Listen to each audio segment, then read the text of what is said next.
secret side of me I never let you see. I keep it caged, but I can't control it. So stay away from me, the beast is ugly. I feel the rage and I just can't hold it. It's scratching on the walls, in the closet, in the hall. Welcome to week 11 of the Post Kentucky Preview Show. I'm your host Jeremy Sullivan, here as always lead analyst Ryan Mays. After coming off a win at Tennessee, the Gamecocks struggled Saturday night against Western Division rivals Arkansas. Yeah, it was a battle of top 10 teams from the SEC on Saturday night as the Gamecocks took on Arkansas. After Carolina jumped out to a 14-10 lead, Arkansas answered in the second quarter when Tyler Wilson hit Jarius Wright for a 68-yard touchdown, putting the Razorbacks back on top 17-14. Wilson and Wright hooked up for the second time later in the second quarter for a 16-yard touchdown, putting the Hogs up 24-14. Early in the third quarter, Connor Shaw capped off a 9-play, 45-yard drive with a 9-yard touchdown run, making it 24-21. Here in the fourth quarter, Ronnie Wingo Jr. took a handoff 4 yards for an Arkansas touchdown, increasing the Razorback lead to 37-28. Arkansas's defense came through to finish off the game as Jake Beckett sacked Connor Shaw, forcing a fumble and giving Arkansas the ball at the 1-yard line. 2 plays later, Broderick Green plunged into the end zone from a yard out, capping off a big 44-28 Arkansas win. The Gamecocks just weren't able to capitalize on the mistakes that Arkansas made, and it ended up costing them, as now the Gamecocks have lost control of their own destiny in the SEC East. Certainly, South Carolina's lost to Arkansas this past weekend now puts Georgia in the driver's seat of the SEC East. Georgia will take on Auburn this weekend and face Kentucky in the following week. Both games will be in Athens.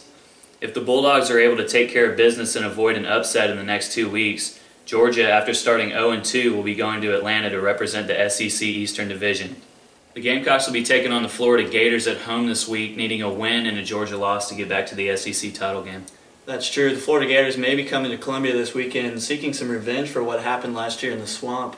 How are the Gators measuring up this season? Well, they had a 26-21 win at Vanderbilt last week, and they sit at 5-4 overall and 3-4 in the SEC. They have faced a tough schedule this year, playing Alabama at home and LSU on the road, which has tested the Gators and first-year coach Will Muschamp. They returned their injured quarterback John Brantley 2 weeks ago versus Georgia in a game they lost 24-20, but have been successful with him back under center. They're a young team like South Carolina, as the Gators feature the youngest defense in the conference. Now that we know a little bit about what Florida's going to be bringing to the table this Saturday, what can South Carolina do to make sure they finish the season undefeated in the SEC East? Well, first of all, I think they're going to need to get better play out of the offensive line.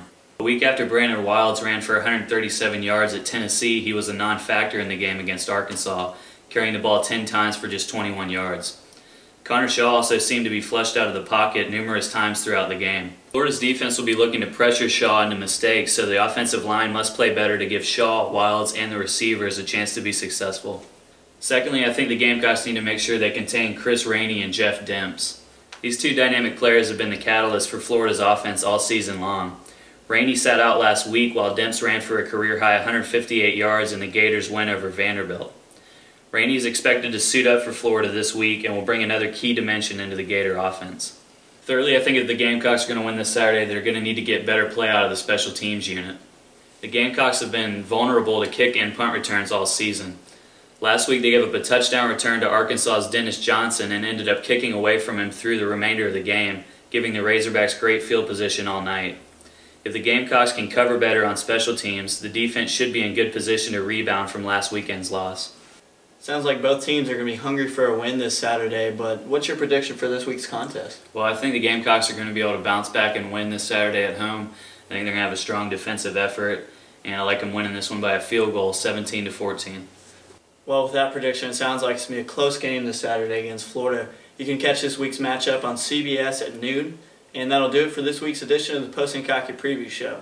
Be sure to tune in next week as we recap the game against Florida and bring you up to speed for the game against the in-state rival Citadel. Had the time of my life, and I never felt this way before. And I swear this is true, and I owe it all to you. Oh, I had the time of my life, and I never felt this way before. And I swear this is true, and I owe it all to you.